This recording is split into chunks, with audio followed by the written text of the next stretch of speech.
Hi, I'm Ashi. This video is a streamlined summary of our core AI investment thesis webinar. Because this is a condensed version, we will be skimming over some of the finer details. So I highly recommend that interested investors also watch our full-length webinar recording to understand all the nuances of this investment thesis. With that said, let's dive in. Before we get into artificial intelligence, I want to briefly touch on the framework we follow at IME, and that is level 1 to 5 investing. Now, it's important to understand that a fund's performance is driven by its underlying securities, which in turn is driven by economic growth, which in turn is driven by macroeconomic trends. Investment funds are often wrongly considered to be end investments, both by end investors and the wealth management community, instead of recognizing them for what they truly are: investment vehicles, where you hire a specialist to effectively build you exposures to underlying level 3 securities, level 4 economies, and level 5 macroeconomic trends. Now, if you look at global markets over the past 5 decades, the importance of these trends become abundantly clear. As macroeconomic trends change, you see dramatic changes in market leadership. From from Asia in the 1980s to the US, India, and Brazil in the 1990s, BRICS in 2000s, US-led technology in 2010, and India and US tech from 2020 onwards.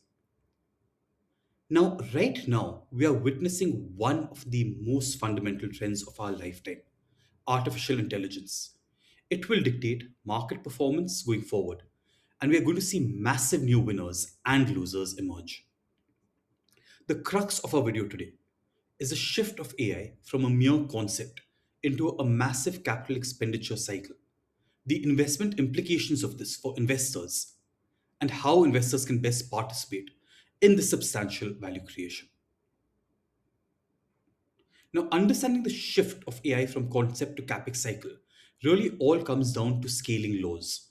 In AI training, higher compute power combined with larger data sets leads to substantially superior model performance. Therefore, the race for the best AI model is ultimately a race for computing power. To invest effectively here, we have to deconstruct the value chain. The AI stack is not a monolith. It's a complex, interdependent ecosystem. The race for computing power is driving one of the largest capital investment cycles in modern history across software, semiconductors, data centers, and power. The primary bottlenecks today are in compute, data centers, and energy, not software. Consider this: the combined capex of the top 5 cloud hyperscalers has surged 5 times in just 3 years, from $150 billion in 2023 to $750 billion in 2026. Over the next 2 years alone, $1.5 trillion will be spent by these hyperscalers. This historically unprecedented capex cycle is sparking a major reindustrialization wave across a highly concentrated computing supply chain. With AI capex tripling in just under 2 years, we have to ask, can incremental demand actually absorb all this new supply? There are two potential outcomes.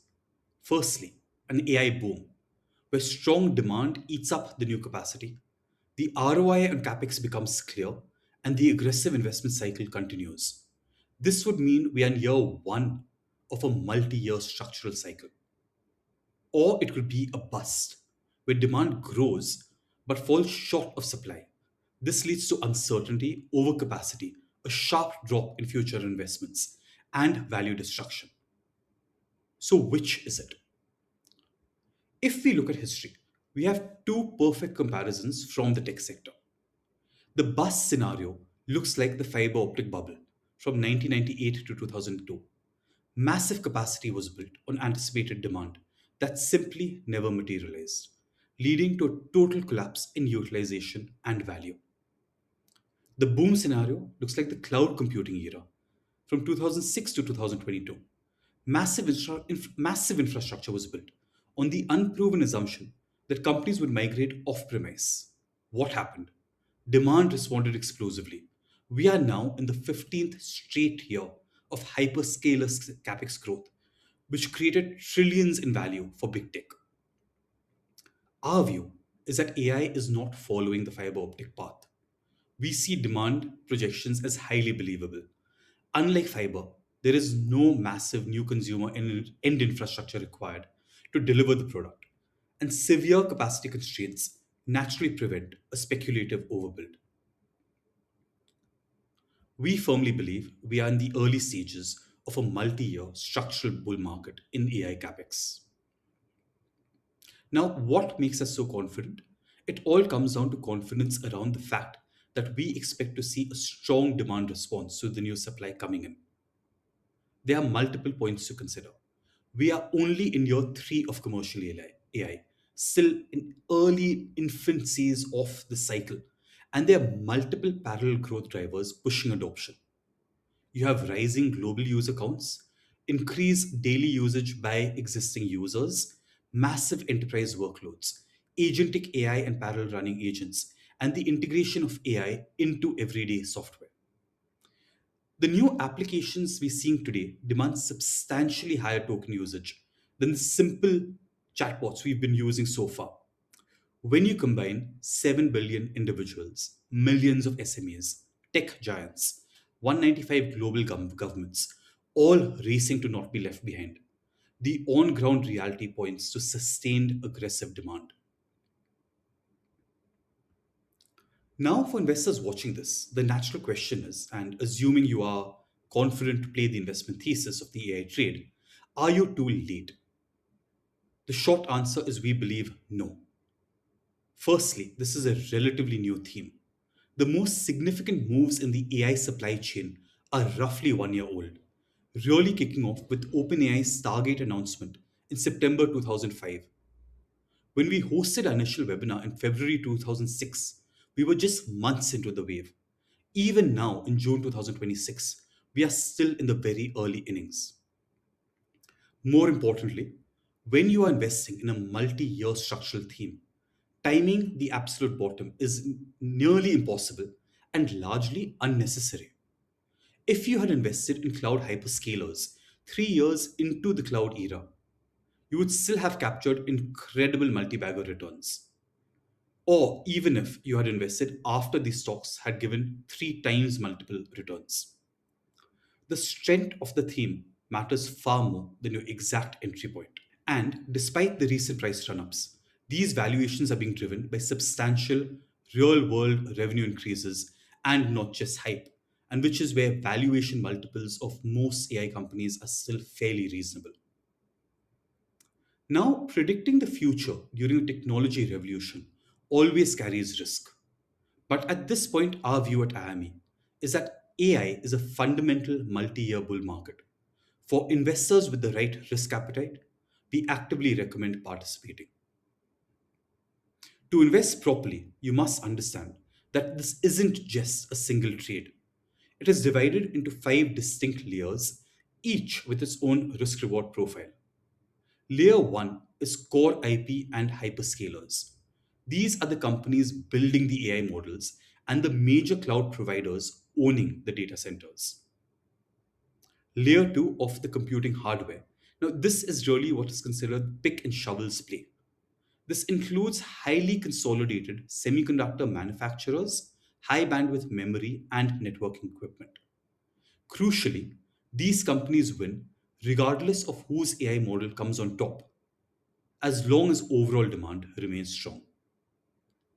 You then have layer 3, which is physical infrastructure, which encompasses the electricity supply chain, specialized cooling and water systems, and the underlying physical real estate of data centers.